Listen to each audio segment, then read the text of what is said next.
For thousands of years before the first European Americans settled Old Greenville, various Native American groups lived here. These prehistoric people were undoubtedly attracted by the same resources, land, forest, and river, that brought the historic settlers. Long ago, a Native American trail known as Natchitoches Trace forded the St. Francis River here. Early days.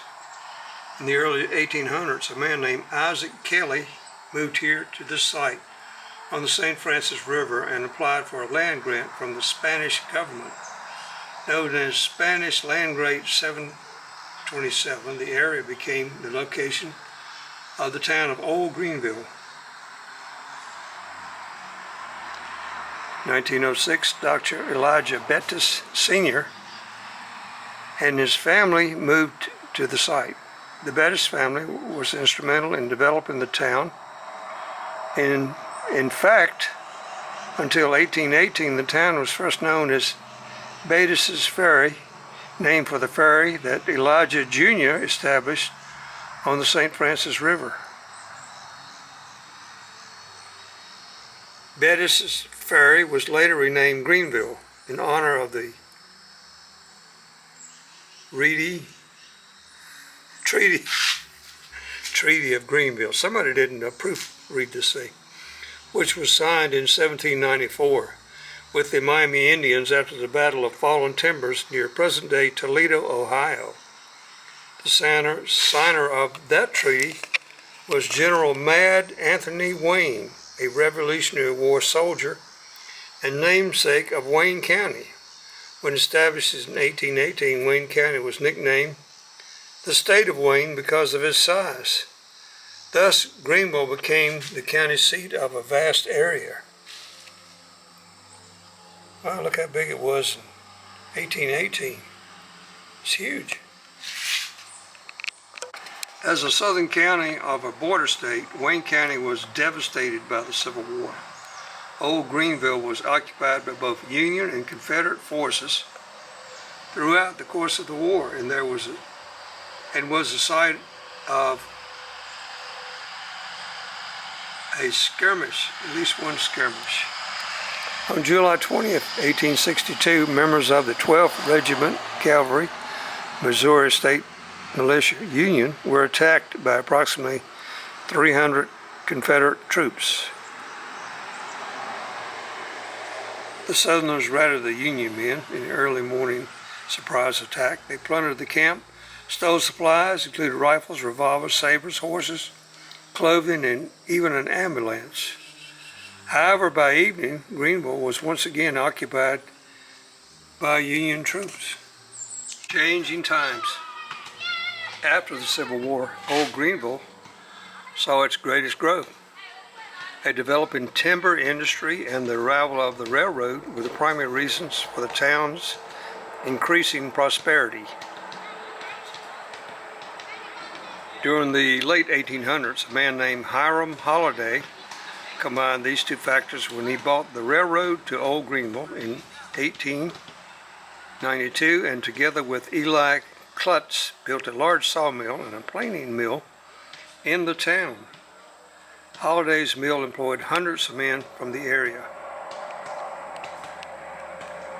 At its height, the population of Old Greenville reached a peak of 1,051, and 125 businesses served the surrounding area. However, a dwindling timber supply and the death of Holliday in 1899 led to a rapid decline in the town's period of prosperity. And there's Hiram Holliday's house in Old Greenville. Okay, here's the town site.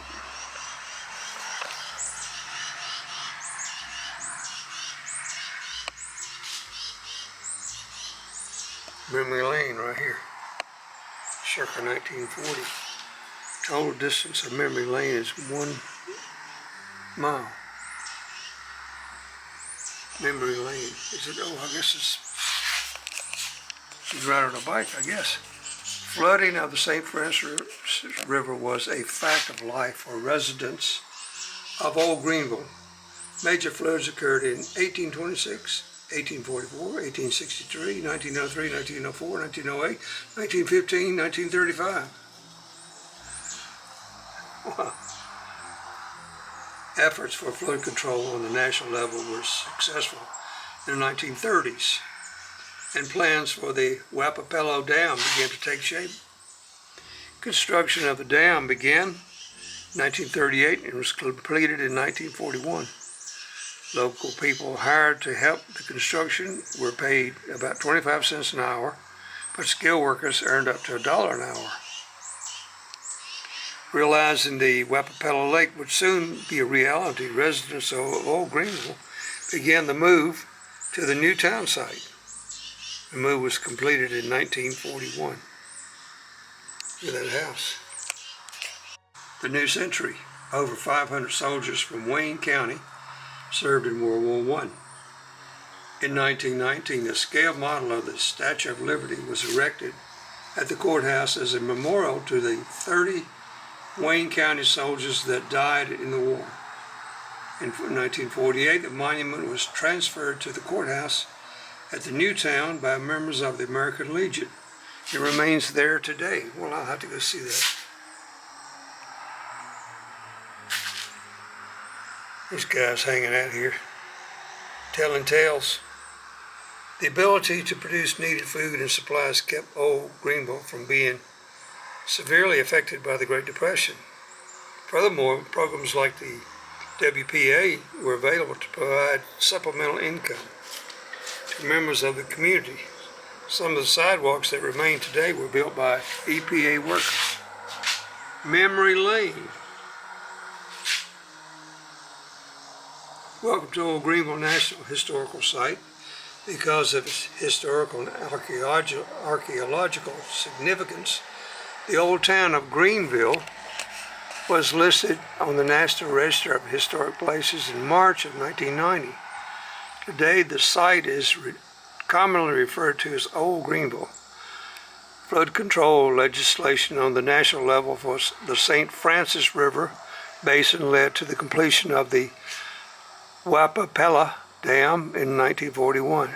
The resulting lake level necessitated the move of Greenville to its present location 2 miles northeast. And there's a bike path going up there. I can remember the 1925 courthouse was built because I cleaned brick when they tore the old one down. They reused them on the inside walls. Courthouse in the 1916 flood. Courthouse constructed in 1925.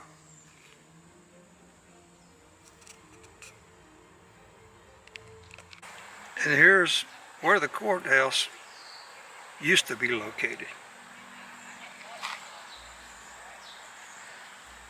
Wayne County Courthouses, Old Greenville. That's what it looked like. Sort of boxy. And here's the 5th courthouse in use between 1926 and 1943. The last of 5 county courthouses located here in Old Greenville was built in 1925-1926. Governor Sammy Baker, a native of Wayne County, laid the cornerstone on May 21st, 1925. The building was designed with a concrete basement to elevate it above the floods that frequently plagued Greenville. Completed in 1926, the courthouse was replaced one originally built in 1856.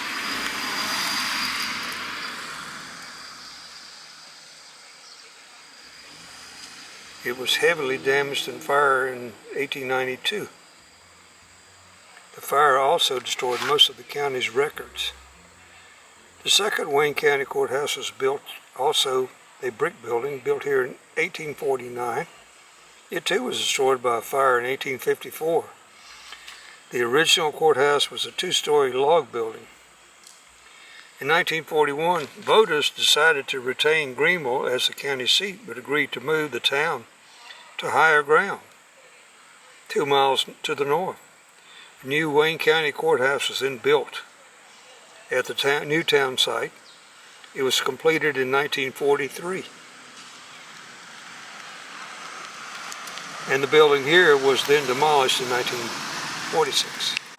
All right, we're in Harry Truman's home state on the campaign trail in Old Greenville.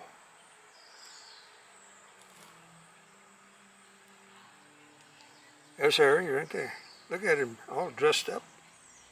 Harry S. Truman began his political career in 1922 when he was elected as a judge, county commissioner in Jackson County, Missouri. He won twice election to the U.S. Senate before becoming Franklin D. Roosevelt's vice president in 1944. In 1945, following Roosevelt's death, Truman became the 33rd president of the United States. Truman was then elected president, narrowly defeating Thomas Dewey in the 1948 election. And this is when he's running for Senate. This is October 2nd, 1932. Doing a campaign swing through southeastern Missouri. Before rushing off to his next speech in Poplar Bluff, Truman posed with his campaign staff outside Polk's service station on U.S. Route 67, enjoying a cold soda. During the reconstruction of the Route 67 expressway, archaeologists recovered Coca-Cola and orange crush bottles from the roadside ditch here, identical to those Truman is holding. Did he throw them in the ditch? Did he litter? As the war loomed in 1940, Truman was narrowly re-elected to the Senate. While he supported the war efforts, Truman also headed a special Senate committee charged with investigating wasteful defense spending, and it was in that role that he rose to prominence. President Roosevelt chose Harry S. Truman to be his running mate in 1944, but Truman served as vice president for only 82 days. On April 12, 1945, he was summoned to the White House, where Eleanor Roosevelt gave him the grave news. Harry, the president is dead. Within hours, Harry S. Truman took the oath of office and became the 33rd president of the United States. Sam Brown, tried, convicted, and hung at Old Greenville. Sam Brown, shown here in 2002, during his incarceration in the Wayne County Jail in Old Greenville. Brown was arrested in March 22, 1900, and remained there during his 1901 trial before Judge Frank R. Deering during his 1902 appeal. On May 13, 1902, the Missouri Supreme Court completed a review of Brown's case and denied him a new trial. To screen the hanging from the public view, a stockade was built beside the jail and the gallows were erected inside. The death sentence was to be carried out on June 27, 1902 at 11:50 a.m. Brown suffered from tuberculosis, and by the appointed day of his hanging, he was so weak from his illness that he had to be carried to the gallows and held there while the noose was fitted around his neck. Why did they give the guy a break? Despite his frail condition, it took more than 5 minutes for Sam Brown to die.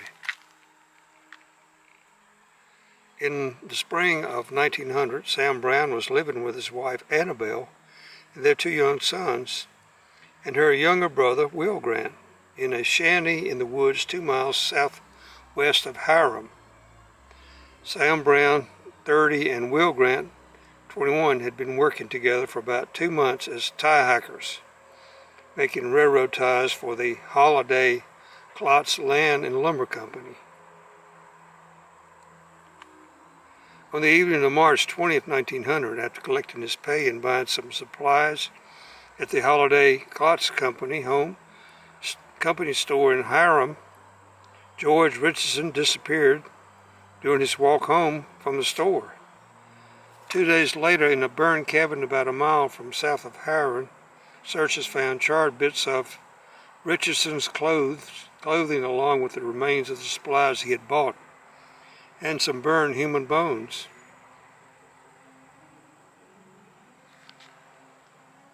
Sam Brown and Will Grant were immediate suspects. Under questioning, Grant made a deal with the prosecutors in exchange for complete immunity. Grant revealed that Brown was the killer at Sam Brown's child in the old Greenville in 1901. Grant reported that he and Brown had learned from Richardson's wife that George Richardson carried a large sum of money, $700, which he kept in a leather money belt. Grant testified that he was coerced by Brown into helping kill Richardson and steal the money. Grant described how Brown shot Richardson, took the money belt, and then dragged the body to a nearby abandoned cabin. After covering the body with bark and pine knots, then torched the building.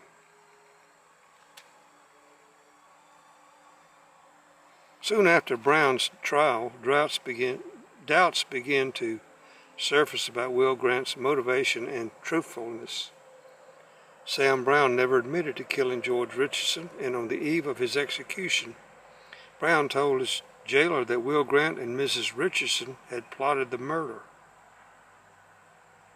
The stolen money was never recovered, and Grant was later heard offering to take Richardson's young widow anywhere in the world that she wanted to go. Sam Carter, the prosecuting attorney who won the conviction, quit his law practice after Brown was hung and avoided the courtrooms for the rest of his life. Look at that sign. It says, "No loafing." She poisoned his tomato wine so she could marry another man. He was mean to me. April 1939, Louise Myers of Gravelton, a small town in northeastern Wayne County, murdered her husband, Grover M. Myers, 54, by infusing his homemade tomato wine with insecticide. Grover Myers was a construction supervisor working on the Wapapella Dam project. His April 15, 1939 death did not at first appear to be murder. Dr. John Wagner determined the cause of his death to be pneumonia and influenza, but a neighbor overheard Louise and Oscar Stroop discussing Grover Myers' death. Gossip eventually reached his sister, Alla Ada, what a name. Suspecting foul play, she demanded a police investigation. Myers' body was exhumed in the new state crime laboratory in Jefferson City, where a forensic examination detected poison. Louise initially confessed to the murder, but later during the trial she testified that the idea to poison her husband was concocted by Oscar F. Stroop, 39, whom she apparently was having an affair so that they could be together after her husband's death. Louise also testified that Stroop and another neighbor, Manetta Cook, 22, were both present when the poison was mixed into her husband's tomato wine. When questioned by the prosecutor about why she poisoned her husband, she replied, "He was mean to me." At her trial, Louise Myers suddenly changed her story and pled guilty. She was convicted of first-degree murder and sentenced to 99 years in prison. Louise served her sentence at the State Prison No. 1 in Jefferson City. Look how the trees are growing there. Look at the carvings on this cedar tree in the cemetery. They just left the trunk here, and I guess that could be Indians' headstones. Look at this one here. This is fairly new.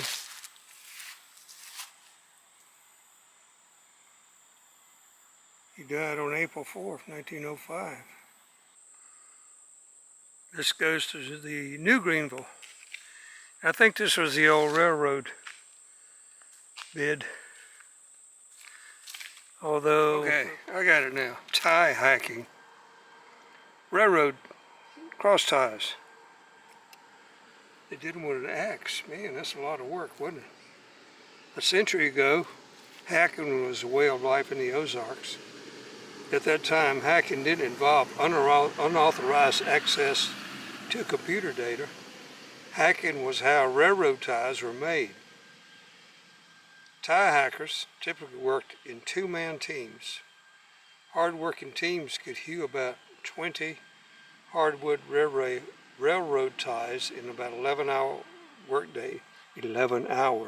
workday, each earning about $1. Talk about long hours and low pay. The best tie trees are white or black oaks, about a foot in diameter, with a trunk tall and straight enough to make at least 2 8-foot ties. Larger trees are used but required splitting the trunk. When a tie hacker could make 4 ties from a section of a tree trunk, they were called quarter ties. Half moon ties were made from a section of the trunk that was split in half. Bastard ties were made from trees so large that 6 or more ties could be split and hewed from a section of the tree. Ties cut from smaller trees were used to make one tie. Pole tie trees were preferred by many tie hackers because they were easier to find, fell, and handle. A single mile of railroad track is supported by 3,000 cross ties, and untreated ties last just 4 to 6 years. In 1912, over 15 million hand-hewed railroad ties were made by tie hackers in the forests of southeastern Missouri. While demand remained great, by the early 1930s the market had changed. White oak became more valuable for barrel staves than railroad ties, and tie hackers shifted to making stave bolts. In the 1930s, creosote chemical treatment and portable sawmills that could saw ties at a cheaper price with less waste and from lower quality trees put an end to the Ozark tie hackers' way of life. Look, he's using a broadaxe. Keep right traffic control in the streets of old Greenville. Can you guess what this concrete cube is? Chances are that you would not recognize this block of concrete as traffic control device, but that's what it was. The Manual on Uniform Traffic Control Devices, first published in 1927, was never adopted by old Greenville. Seen in this 1941 photograph of Tillman Street, the concrete block was embedded out in the T intersection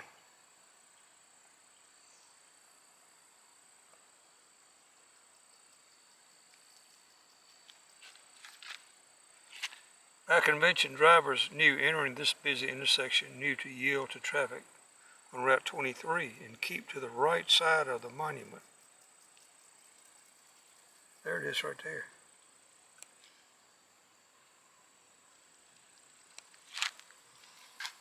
There it is right here. Didn't see it at first.